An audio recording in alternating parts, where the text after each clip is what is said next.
Shit, can't reimbursement reform. All right, let's get to the Biden news. speaking last night in Philadelphia about what he called the battle for the soul of the nation, blasting former President Trump and MAGA Republicans, arguing democracy is under assault. Our senior White House correspondent, Mary Bruce, is at Independence Hall with more. Good morning, Mary. Good morning, Michael. Well, this was one of the harshest critiques we've heard Ray yet Donnell, from thank you for the President 5. Great Biden, Scott. arguing Clip. that the Thank you November for the 5. elections are really a moral choice, warning that the preservation of our democracy is at stake. As I stand here tonight, equality and democracy are under assault. Overnight, President Biden outlining a stark choice. Too much of what's happening in our country today is not normal. Donald Trump and the MAGA Republicans represent an extremism that threatens the very foundations of our republic. Biden warning their election denials are a threat to the nation. Democracy cannot survive when one side believes there are only two outcomes to an election. Either they win or they were cheated. You can't love your country only when you win. The president eager to make the upcoming midterm elections a referendum on his predecessor, calling out Donald Trump by name and referencing MAGA Republicans more than a dozen times. MAGA forces are determined to take this country backwards to an America where there is no right to choose, no right to privacy, no right to contraception, no right to marry who you love. They promote authoritarian leaders and they fan the flames of political violence. Violence, Biden said, like the January 6th attack on the U.S. Capitol. They look at the mob that stormed the United States Capitol on January 6th, brutally attacking law enforcement, not as insurrectionists who placed a dagger at the throat of our democracy, but they look at them as patriots. Hours before his speech, a judge issued. God, I'm so triggered. Trigger warning, folks. I can't believe I forgot to mention this. Trigger warning, Dark Brandon sighting. Every time I want to fucking stop, every time I want to stop with this Dark Brandon meme because I'm like, it's officially dead, it's officially dead, it's officially dead. Like, the Republicans and the reaction to like straight up the most like routine shit, like their endless posturing, losing their fucking minds over like Brandon standing in front of two Marines with like red light or whatever. Their endless posturing over this, like as though he said something unimaginably fucked up. It pulls me back in. I'm gonna be honest. I don't want the Dark Brandon meme to live on. I think it's whack, and I think his like his like once Chris Murphy and shit started talking about it, once Brandon's own team started talking about the Dark MAGA shit, or not Dark MAGA, sorry, the Dark Brandon shit, okay? It's a wrap. At that point, it's like you fucking ruined the meme. Right? But Republicans keep bringing it back. They keep the meme alive by behaving as though he is this like genuinely terrifying figure and not some 900-year-old corpse that they keep fucking bringing to the forefront every now and then to say a couple things.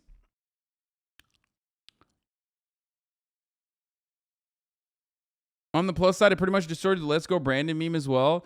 I mean, I love Let's Go Brandon. I love it. I have refused to call Joe Biden by his government name for the past year, I think. Like, it's Brandon now. I mean, it's even in the title. I said, Brandon declares war on the white suburbs. You know what I mean? Like, it's just perfect. I love it. I don't know why. It's incredible. Guys, we want the president to give a demagogic speech about the danger to democracy inherent in opposing him. How can we make it look as fascistic as humanly possible? Again, they're getting so much out of this because they are absolutely, they're babies, okay? They're getting so much out of this. They're milking this as hard as they fucking feasibly can. Why? Because they're not used to the pushback at all. They're not used to even like symbolic posturing from Democrats in any meaningful capacity. Okay? And also because like they are fucking cowardly babies for the most part. It's true. Wait, this was my reaction last night, by the way. 2 centuries ago. Get fucked to all of you 30,000 individuals in here who didn't stay for the Valorant stream. Okay? Get absolutely fucking cum-stirred.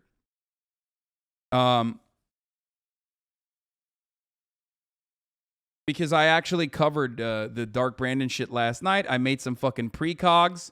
I made some, I made some incredible content after the Valor stream was over. We went back to Brandon reacts. I gave live reaction to the Brandon speech immediately. Okay? And you lost it. You lost out on that good shit. We the people. You gotta, okay. One more precog. Tucker Carlson's gonna mention the red. Okay? Tucker Carlson's gonna mention the red and be like, it's red for communism. Now, back in the day, America used to be a proud nation. A nation that fought against the Cold War, not for the Cold War. How fitting. Immediately in the aftermath of Gorbachev's death, Karl Marx himself has decided to come back. A specter is haunting the United States of America, and that specter is President Joe Biden. A few moments later. Even more insane than you'd expect. What is this? Tucker Carlson is doing what? Tucker Carlson is crediting Taylor Lorenz with being one of the 3 key tenets of Biden's authoritarian regime. Authoritarian revolution has had 2 things in common: a coherent worldview and a competent military force. Lenin, for example, Lenin had the writings of Karl Marx to provide an ideological justification for his revolution, and he had the military genius of Leon Trotsky to pull it off. Together, these things were enough to top. I didn't call it. I said Marx. I did not think he would pull up Lenin and Trotsky. He just said he only meant I mentioned Marx. I'm off by like this much. Ah! Let's go! Again, more than 2 centuries. Is Tucker a secret trot? Wouldn't surprise me. Honestly, impressive to mention Trotsky. What the fuck? How does he know so much? What do you mean, dude? He's like his entire fucking writing team is like groiped up shouties, okay? His entire fucking writing staff is all like extremely online, brain broken Nazis. Issuing the longest sentence yet to a member of the mob, former New York City police officer and U.S. Marine Thomas Webster. He now faces 10 years in prison for his actions that day. In total, get fucked! Yo, pig on pig violence, dude. Look at that. Holy hairline. This is the most cop hair you can have. Still the high and tight. Okay? He still has the fucking high and tight. I mean, look at that. Just a straight fucking thumb, dude. God damn. Violently thumb-like, okay? Too much thumbo shit. Years in prison for his actions. So this dude looks like he gets drop kicked by Batman every night. Yeah.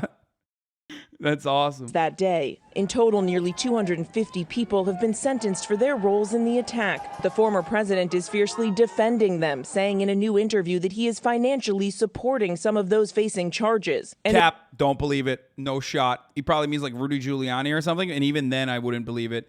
There is 0% chance that Donald Trump, while he's in a fucking sea of trouble on his own, okay, with like legal complications, there is no shot that this motherfucker's paying for some like random HVAC specialist. No shot.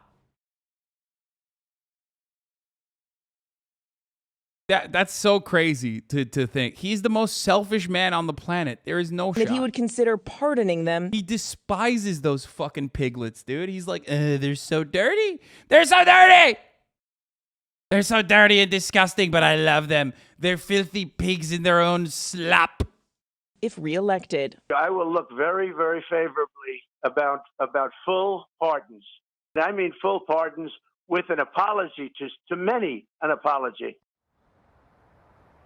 Now, the White House insists this speech last night was not political, but this was Biden's second of 3 trips to this critical state within the span of just 1 week. Democrats, of course, are hoping to pick up a Senate seat here in one of the most closely watched races in the country. But this is ground zero for both parties. And tomorrow night, Donald Trump will be here. When I was in boot camp, literally the whole group of kids I was with said they were planning on going into HVAC.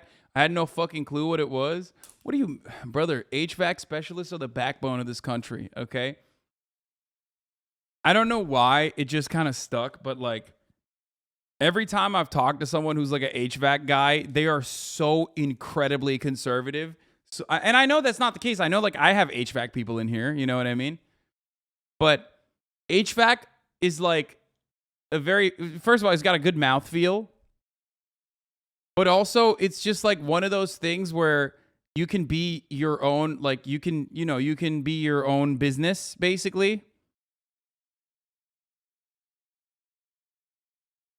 And for some reason, it's just like, I don't know. It's just so perfect. Not just HVAC, it's tradespeople in general. Yeah.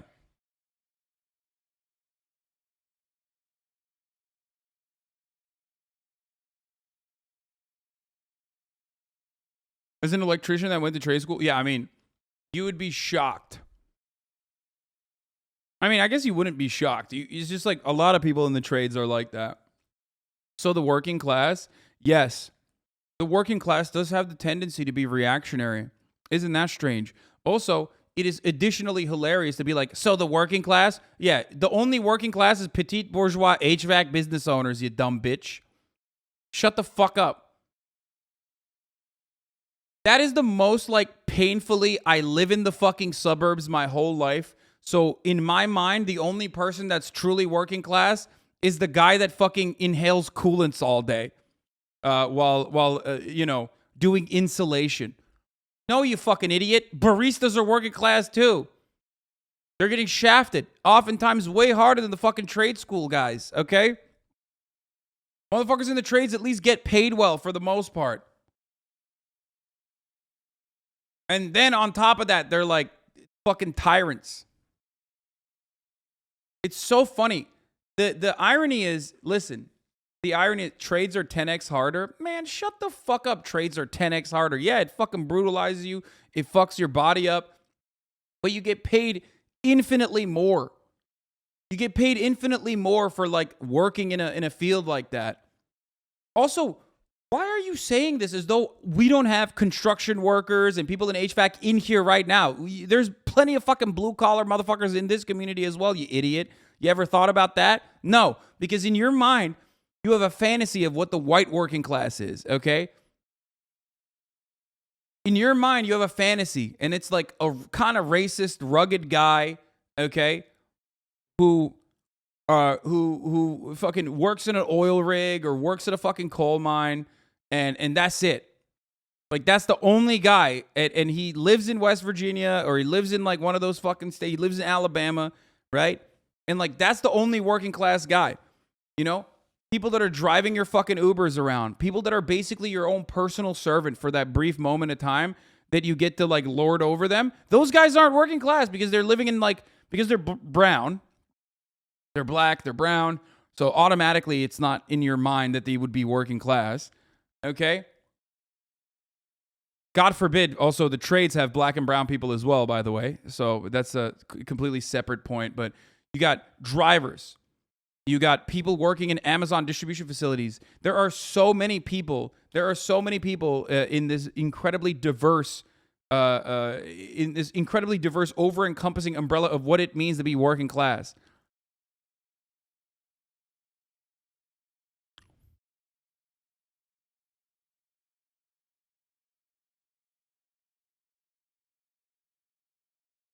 I work in the trades as a diesel mechanic, and I think working as a server demonstrably is harder for worse pay. Yeah, exactly. Well, depending on where you work, you can actually fucking get paid pretty well, especially if you're like a bartender too. I work right now, union sheet metal worker, and a lot of the dudes here are conservatives as fuck. 100 people in the shop and 6 at most are lib. Yeah, I know.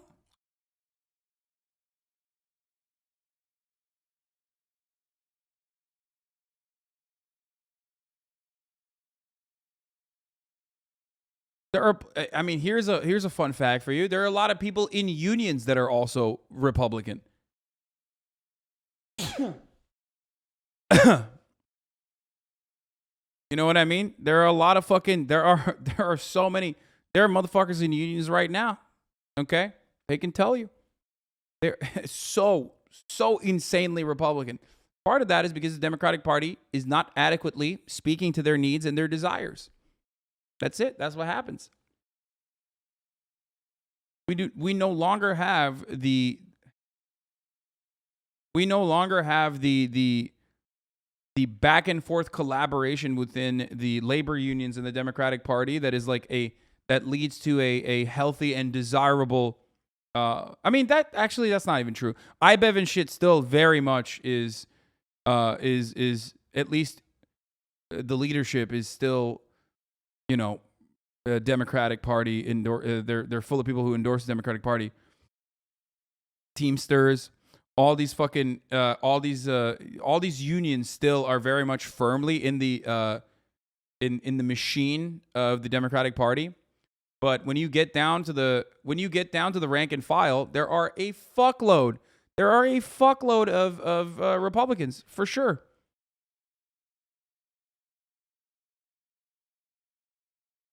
Well, cop unions are not real unions. We're not talking about that. Fuck that shit.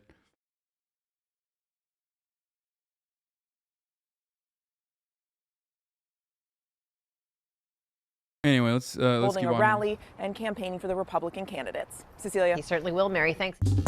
Well, hey there. There's a lot of guys that would pick up HVAC stuff from us that owns their company, and also retired cops that work for private security. Yeah. I work a union auto job in Canada. I've seen Let's Go Brandon shirts and Thin Blue Line shirts here. Yeah, Canadians want to fucking LARP as Americans so bad, but I get it. Like, I love America core myself.